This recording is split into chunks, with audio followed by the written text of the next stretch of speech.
Hi there, welcome to Ask the Chiropractor, your source for ultimate health, healing, and chiropractic related information. We're here with our returning guest, Melinda Szwak, who's a health and happiness coach, and chiropractic expert Ruvayn Rubinstein. Welcome back. Thank you.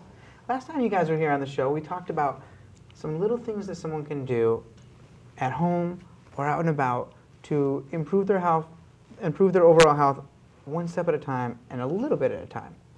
I like to use an acronym for DREAM. D-R-E-A-M, diet, rest, exercise, attitude, and maintenance of the spine and nervous system. And so this episode, maybe we can touch a little bit on each of those.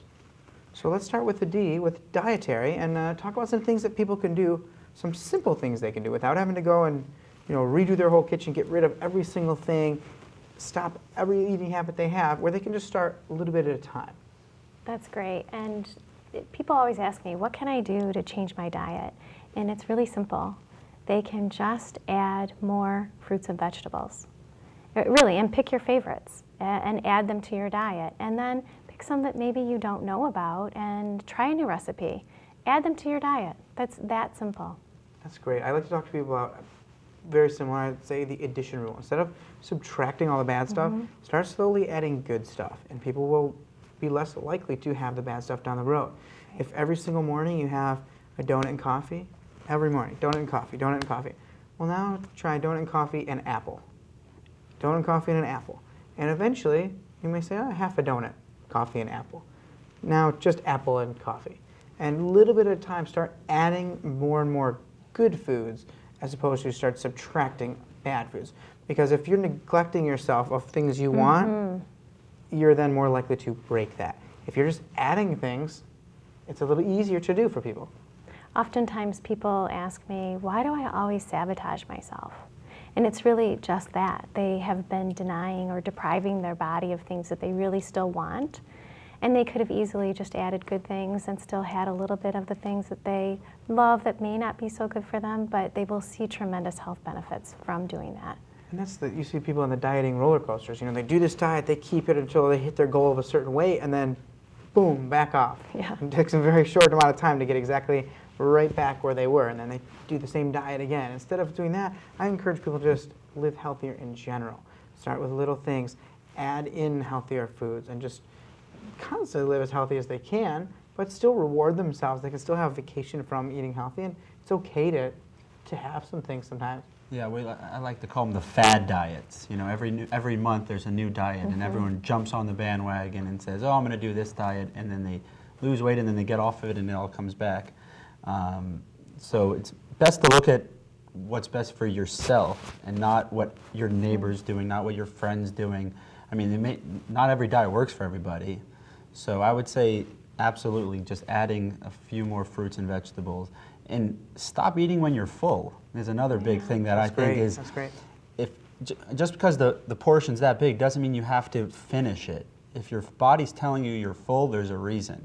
It wants you to stop eating. And how fast do people eat too? Yeah. People just, one chew and swallow, and that can be a big thing too. You will feel less hungry faster, and you'll feel more full faster if you chew your food better. If you chew, salivation start to slowly digest the food before you even swallow it, and you become satiated faster just by eating the same amount of food rather than woofing it down. There's a fun game that I do with my clients. We call it the chewing exercise. And really, you just, it can be anything. And the game is this: who can chew it the longest before they send it down? And you can do this with your kids at home, at dinner, or with your spouse. It really slows it down. And then eventually, because I think we forget, or we have forgotten to listen to our stomach and our head, and this really slows the process down. And it's a fun game too. Yeah, my grandmother made me do that when I was a kid. See? She would make us chew all of our food 35 times before we swallowed it. Exactly about 35 chews. 35 times. Wow. So. And it really can make a big difference. So something simple, even if you just eat the same exact food, the same exact bad diet, if you just chew your food more and you finish when you're full, that can make a huge difference in someone's overall health. Just from little things we could do. Like I said, just adding some fruits and vegetables. They're so filled with antioxidants, and the more natural they are, the better. Now, I know a lot of people hear some of the buzzwords like organic food, right? And you don't have to have all organic food, but anything that someone can get in, obviously it costs a little more for it, the better. And I always encourage people that if they are going to switch to organic, one of the first things that they could switch to is meat. Because the cow or chicken that is that organic meat had eaten fields and fields of sprayed grains with antibiotics and all sorts of different things in them to produce that one little bit of meat instead of the one shot fruits or vegetables. So if someone does switch, they want to switch just one thing at first, meat is a really easy one to switch to. I agree. And then the antibiotics are not in there so that you're not getting unwanted additives. Yes, absolutely. So that was just a little bit about diet. And the next one in our acronym is rest. And that's something that most people don't get as well. Yeah, I agree. I mean, your body needs, it says your spine and the discs in your spine, the water rehydrates at night. So if you're not getting that sleep, if you're on the go all the time and not resting, your body never has the ability to rehydrate those discs. They say you grow about a ½ inch just by sleeping at night. And throughout the day, the wear and tear of all day, the movement and the water being released from those discs in your spine, you shrink back down. So you have to make sure you get a good night's sleep or you're never going to have that water generation. It's crazy to think about, but literally every morning when we wake up, we are a little bit taller than when we go to sleep. Every single morning. And you hear a lot of times seniors will say, I used to be 5'5" and now I'm only 5'2". And over time, they've lost a lot of height from the disc material shrinking over time. And this is going to sound really crazy, but believe it or not, we see a lot of our patients that come in that have never had any work done to their spine. They may have lost 3 inches. Now we start working on it for a couple months. Just like that, they regained 3/4 of an inch, almost an inch. They're not going to regain the full height and everything that they lost, but by getting normal, healthy motion back into the spine, we can actually regain some height. And like I said, rest is so important. That's when the body does a lot of regeneration, a lot of recuperation. So most people sleep, on average, 6 hours a night and have a restless sleep as well. Most people don't sleep as well as they should. So sleep hygiene is something that I talk about in my practice a lot. And it's basically exactly what you were talking about, the body regenerating and healing itself while you're sleeping. And if you're not getting that, there's a couple of things that happen. The biggest side effect from lack of sleep is poor choices in your diet. So now you're looking for energy because you haven't slept well. And it's maybe easy to say go to bed at the same time every night and get up at the same time every morning, but that little habit helps your body know when it's time to slow down and when it's time to get going again. And then when they do want to eat certain foods to get more energy, what's the first and easiest thing to get? Refined sugar, which is in almost everything. That's something that's really easy for people to cut in their diet too. Just get rid of at least some of the refined sugar, because America is eating more refined sugar than ever before. And so that's the first thing that gives you quick energy. It's garbage, but it does give us quick energy. And so people are now drawn to that. Hungry? Why wait? Yeah. Just eat a candy bar, you'll have some quick energy. So they don't think about it over time. Yeah, I mean, the supermarket shelves are filled with energy drinks because people aren't getting their sleep. They wake up and they're like, I can just take this little drink and I'm energized. And then they crash. And then they drink another energy drink. By the time they are about to go to bed, they're wired on this energy drink, so it's a never-ending cycle. So it's better to just make sure you get that rest in the first place so you don't ever deviate from that path. You want to make sure you get that rest and not ever have to go to those energy drinks. We do a lot of work with people texting, with backpack safety, because constantly people are hunching forward like this. For literally every 1 inch that the ears are in front of the shoulders, they're putting an extra 10 pounds of pressure constantly here. Now these muscles are more tired. When the muscles wear out, the pressure is put in the joints. It causes misalignments in the spine, which can then pinch on the nerves. When the nerves have irritation or pinching, they're not going to function as well. So that can change overall health and wellness, the immune system, organ function, all sorts of different things, just by something so simple that people are constantly pushed forward like this. We're not even getting the normal amount of oxygen level. When the head is pushed forward, it compresses on the sternum, on the rib cage, on the lungs, and also stretches on the spinal column, on the cord, so we're not able to get a full deep breath. If people try this at home, if you push your head out forward, hunch forward, take a deep breath in, you can't get a full deep breath. We're getting literally up to 40% less total lung volume and total lung capacity simply by slouching all the time. So it really can make our muscles more tired, our body more tired, and contribute to spinal problems. Yeah, what Dr. Rodnick is talking about, anterior head syndrome, is actually becoming an epidemic in the country because there are so many people. I mean, they're addicted to their cell phone, they're addicted to TV, even driving their car. There's so many things that give bad posture, and that anterior head syndrome can cause so many secondary symptoms of headaches, neck pain, all these things all the way down your spine just because of those tight muscles he was speaking of. The tight muscles pulling on your spinal cord will start the degeneration of your spine, and we just have to make sure we sit up straight. Take a break, like you said, rest your eyes for a little bit, put that cell phone down, and you have overall benefit from that. And as far as rest goes too, I'm a big fan of polyphasic sleep cycles, or meaning taking naps. Most people, give that up when they're, my daughter is almost 3 years old and she takes a nap every day and loves it. Most people give that up when they're 3 or 4 years old. A little power nap, 20-minute nap, can really regenerate and rejuvenate the body, make us feel better, make better decisions for our health and wellness just by taking little naps where people can get them. It's actually fantastic. Yeah, naps are a great thing. So that's the second one in our acronym. So diet, rest. The next one is exercise. And we talked a lot about that the last time you guys were on the show. But we can just touch on that just briefly again, how important it is to exercise our body. Perfect. Well, I personally love exercise. I love to do Zumba, and that's just my way of dancing. But I also recommend to every client, find something they love to do. Movement is the key. If it's walking, that's great. If it's playing volleyball or racquetball or whatever, there's a whole list of things to do. Picking up your kid and putting him down, and picking him up and putting him down, that's a great weight exercise. I do that all the time. I have my 2.5-year-old, and I have a whole workout routine that I do with her. She loves it. Oh, yeah. I love it. I get a great workout. I, do my deltoids, do my pecs. I could do curls with her. I could do sit-ups with her. There's some of them she does. It's fantastic. I think I'll have to make a YouTube video, and I'll put that on YouTube. Maybe I'll play it on our show one day.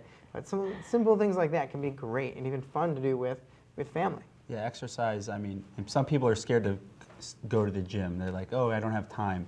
I mean, there's so many simple things you can just do at home. I mean, you can go on YouTube and look up exercise videos, so and just do them at your house by yourself, because you don't have to be shy. You don't have to worry about other people looking at you, what kind of exercises you're doing. But there's so many things that you can do, and it just improves your overall health and well-being. I agree. Even moms at home or people wanting to walk, and they can go as groups and talk about life. Make it a social thing, too. Fun. Absolutely. Yes. Yeah. So that was exercise. We have diet, rest, exercise. The next one is attitude. And how important can positive mental attitude be for our overall health and wellness? What do you guys think about that? I think it's an amazing gift that you can give yourself, is to have a positive attitude. Maybe sometimes reframing your negative thoughts to positive thoughts. Find ways to find the good in things, and it makes you feel so much better. I'm a health and happiness coach, and happiness is really about how you view the world. And so if you have a positive attitude, your happiness level goes way up. And it sounds good to feel good. However, it's also important for our physiology, because we actually produce biochemistry dependent on what we think. If we think more negative thoughts, we actually produce toxic biochemistry throughout our system. If we're thinking good, happy thoughts, our body produces better biochemistry. We actually have physiological responses to the way we think. I explained this a little bit the last episode, where when we get into a sympathetic response, which is made for, let's say, someone's trying to fight you, or a tiger's chasing after you, immediately, we don't need blood to certain areas in the body. We need to have an elevated heart rate. We need to have adrenaline pumping. We need to have our muscles ready to fight, right? Our blood pressure increases, our insulin levels change. And if we walk around with that same tension all the time, well, now we end up with having high blood pressure, wrong insulin levels, wrong respiration rate all the time. And so having a positive mental attitude helps our body to be in a more natural homeostasis all the time. This can be very important. Yeah, and chiropractic was actually founded on the principle of thoughts, traumas, and toxins, the 3 T's. Because it's not just a trauma getting into a car accident that can cause a misalignment in your spine. Just the thoughts, tensing up the muscles. I mean, when you have bad thoughts going on in your head, you stress out, your whole body's tense, and you roll their shoulders, you know, all these emotional responses can cause these subluxations, which are detrimental to your life. I mean, we're talking all these problems that can occur, and just thoughts alone can cause them. So and even structurally, immediately, you don't see too many people walking around thinking, oh, I feel so great today, you know, or the opposite. You don't see so many people sitting in nice, perfect posture say, I feel terrible today. You know, automatically, our posture is affected on the way we're thinking. And so positive mental attitude has a huge effect on overall health. So it's interesting. There's just a fun game I like to share with my clients. When they are feeling blue or just not with it, have you heard of fake it till you make it? Yeah, absolutely. Fake it till you make it. Smile at somebody and see what response you get. That immediately makes you feel better. Just the simple act of, you know, turning your lips up to the smile. Act as if. I like that quote a lot. Yeah, that's awesome. And you know, there's a lot of actually research studies done on, there was a study done in Japan on water crystals and how they took one set of water crystals and they had people think positive thoughts while they held the glass of water, and they thought prayers, positive thoughts, healing, and then another group of people who thought terrible thoughts and fighting and murder and evil and bad things while they had it. And they actually took these water crystals, and weeks later they looked at them under a microscope thousands of times, and they looked at the crystal formation. And all the negative thought ones actually were broken crystals, malformed, deformation, and the other crystals of the positive healthy thoughts were perfect, pristine water crystals. Yeah, really cool stuff, actually. So there's another study about people talking to plants also, just positive thoughts to plants and negative thoughts to plants, and the growth of the positive plants were tenfold compared to the negative thoughts to other plants. You know, there's also that inner critic that runs through your mind, that negative self-talk that brings you down too. So if there's a way that you can keep that positive, it really makes a big difference. It's incredible. So we talked about our acronyms so far: diet, rest, exercise, attitude, and then the M we like to say is maintenance of the spine and nervous system. We have a little video clip we'd like to share. You know, in the past, they would say alternative healing is kind of, you know, second rate, but now more and more people are turning, well, alternative healing, which I don't like to call alternative, but not the mainstream, is becoming more and more popular. Words like wellness. Big corporations are using that and incorporating it into their marketing campaigns. And, you know, doctors or physicians like chiropractors are becoming more and more popular. So here's just a video clip on the show The Doctors, interviewing a chiropractor about how he took care of one of his patients. If you've tried everything but your pain still isn't going away, don't give up, because the pain may not be what you think. And our next guest is desperate to get rid of her lower back pain once and for all. Hi, doctors. I've been suffering from chronic lower back pain for what seems like forever. I get massages, but the pain always comes back. This is taking a huge toll on my life. Is there anything you can do to help me get rid of this pain? Please help. Well, Beverly went to see chiropractor Dr. Fabrizio Mancini at Parker University in Dallas, Texas. Let's see if he was able to get to the bottom of her back pain. So what we're going to do today is we're going to really evaluate where this pain is coming from, because the pain may not be what you think it is. One of our technologies that we use is called Insight Station, which is going to tell us what the autonomic nervous system is doing. And then number 2 is called the surface EMG. We're recording the electrical activity of the muscles. This is the latest technologies in custom orthotics in the world. We got to know if the source of the pain is coming in from the way that we're distributing weight in our feet. She has 50% more weight on her left than her right. So Beverly, what we found in your exam is that you had 4 segments in your spine that were out of alignment. The first one was your pelvis, the second one was in your low back, and we noticed that in your upper back and in your neck, there's some activity where the muscles are very tight. So Beverly, now we're going to give you an adjustment. That's what makes chiropractic a very different approach. We look for the cause of the problem, not just the management of the symptoms of the problem. Here you go. perfect. Yeah, I love that. I'm here with chiropractor Dr. Fabrizio Mancini from Parker University in Dallas, Texas, along with Beverly. Thank you both for joining us. Thank you so much for having us. And so you've been having some treatments. How are you feeling now? Oh my gosh, I feel so great. I travel a lot, and on the trip here, I was just like, oh my gosh, I got off the plane and I didn't feel like a pretzel. Which is good. And I think, today's show, it's all about the pain may not be what you think. So, Dr. Fab, let's talk about what pain often is in your back that may not be what you think. Well, and in her case, it was primarily her travel schedule was putting a lot of undue stress into her spine. But also we found out that she had a couple of accidents that were not addressed properly and corrected, and they were just showing up now later on in her life. And then we did the chemical evaluation, in which is her diet. With the travel schedule that she has, she's not eating properly, she's got too much sugar in her body, and that stresses the nervous system, and that can also create inflammation that shows up as pain. And then the last one was the emotional component of the stress. And the emotional was that she started a new business, she wants to help a lot of people, she's got a lot of stress in getting this business going, and all of that tension builds up in our spine, and that causes an underlying cause of why the pain shows up. Well, and it's interesting you bring this up because stress can not only just increase pain in general because of the environment that it creates around you, but stress has a physiologic effect on our muscles. If we're constantly stressed out, we've all felt this way, right? Where it's like, take a deep breath. You take a deep breath and everything relaxes a little bit. But when you're stressed out constantly, it can reflect itself in these areas of pain. Absolutely. And I love that you take a multifaceted approach here because, again, it's all these things combined. And you actually brought one of the devices that you used on Beverly, is that right? One of the things that I had to share with Beverly is the fact that the pain is not the problem.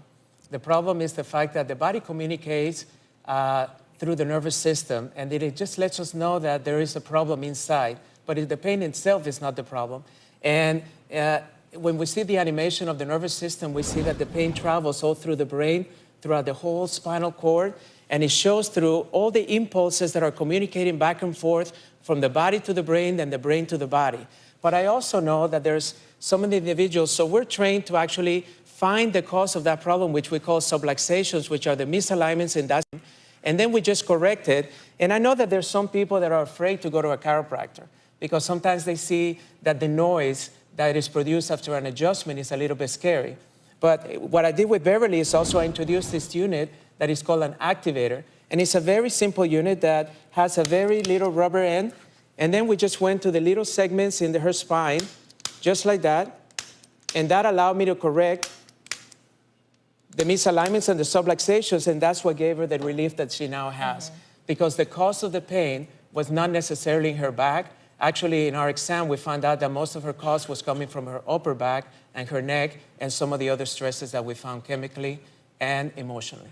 That was a great clip. I really like to see things like that, that they have what were called alternative, but now are more mainstream type of physicians like chiropractors are now on some of these big public television stations and things like that. We really like to see that type of thing. And really the wellness revolution or wellness movement is becoming more popular. And we see even more multinational corporations are trying to advertise to that niche because people like to hear that. Well, and even to the local world, at our grocery store, you will notice more organic products. They're getting on the bandwagon. They need to show that they are willing to help people become healthy. And even despite the fact that there are more obese people than ever before, and people are sicker than ever before, there are more and more people that are turning towards trying to be a little healthier. So you even see, even some of the more fast food type restaurants like Subway and like even McDonald's now has salads and a whole, they're trying to cater to that type of clientele as well. I mean, you can't blame them. There's a lot of people that are interested in that and don't always just want fried and greasy food. So they do have healthy choices now, and even the fast food restaurants, which is really cool and really good to see. Yeah, wellness is the cool thing right now, which is amazing for the country. I mean, people are jumping on the bandwagon, and it's just a great thing for the whole nation that wellness became cool. And it's also great because people are going more towards the alternative medicine and coming to chiropractors because they're seeing that, these drugs and medicine and all this stuff aren't maybe the solution. So they want to go and find what's actually causing their problems, which could be a misalignment in the spine, a subluxation. So it's amazing that wellness became such a cool thing in the nation. And to your point, people are starting to listen, or hopefully listening to their body. And that's when they start to discover that maybe they need to do something different about their spine, or eat something different, or start moving differently. I love that. And let's get into the M in our acronym. So we had diet, rest, exercise, attitude, and maintenance of the spine, and how important that is. And you use a term there, subluxation. A lot of people have not heard that term before. What does that mean? So subluxation is a misalignment in the spine, which is actually putting pressure on the nerves coming out of the spinal column. So I mean, if you look right here, this is the spine, these are the nerves coming out of it.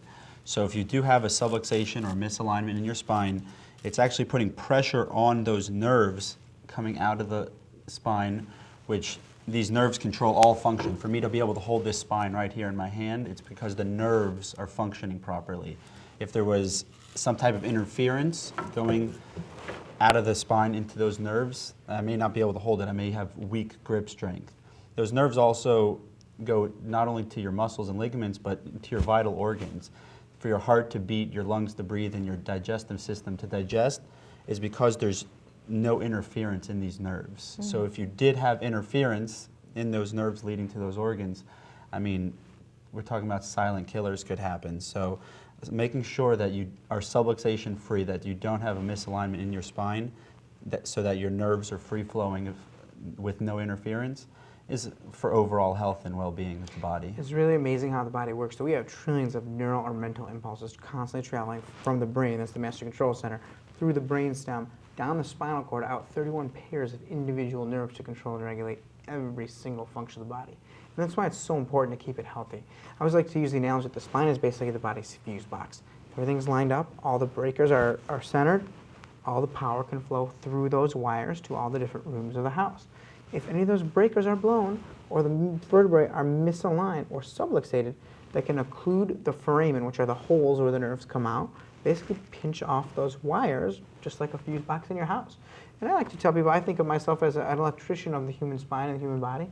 We just know which switch to push and how to push it. By keeping a healthier spine, that leads to a healthier body, because the nerve system can control and communicate much more easily to the rest of the body. Absolutely. And so we check people at all ages. We take care of seniors, people who have arthritis and chronic pain, but we take care of children and babies and infants just to make sure to keep a healthier spine and a healthier nervous system. We'd rather see people come in to stay healthy rather than wait till they're sick to come in healthy. I always tell people I'd rather see their kids come in now than wait till they have the same problems that person already has now. Exactly. I mean, the birth process is a pretty traumatic thing. I mean, there's a study that was shown that 80% of children have some type of misalignment in their spine just from the birth process. Coming through the birth canal, you know, the doctors, they take them, they throw them to the nurse, and they throw them on the table, they start patting them on the behind, you know. All these things can cause these misalignments. So obviously the best time to take care of a problem is right when they occur. So making sure a baby is checked right away is optimal. We take care of a lot of toddlers as well. Look how many times kids slip and fall and trip, and just as they're learning to walk. Now, children's bones are much more cartilaginous. They're about 40% cartilage matrix, where adults only about 25. So a kid can absorb a lot more blows than an adult. Look at all the things we constantly do on a daily basis with tripping and falling, and kids, you know, falling down the stairs and falling off the monkey bars and rolling down a hill, and all sorts of different things are constantly causing damage to the spine. So maintaining the spine is of utmost importance. So let's review. So we talked again about the acronym the DREAM: diet, rest, exercise, attitude, and maintenance of the spine. We want to encourage everyone in our audience to live the dream as much as we can and just start little bits at a time. Diet, rest, exercise, attitude, and maintenance of the spine. Thank you both very much for joining us today. Thank you. Thank you. And we'll see everybody next time on Ask the Chiropractor. Again, this has been Ask the Chiropractor with Dr. Adam Rodnick out of Commerce Township. And remember that God gave you the gift of life, and what you do with that life is your gift back to God. We'll see you next time.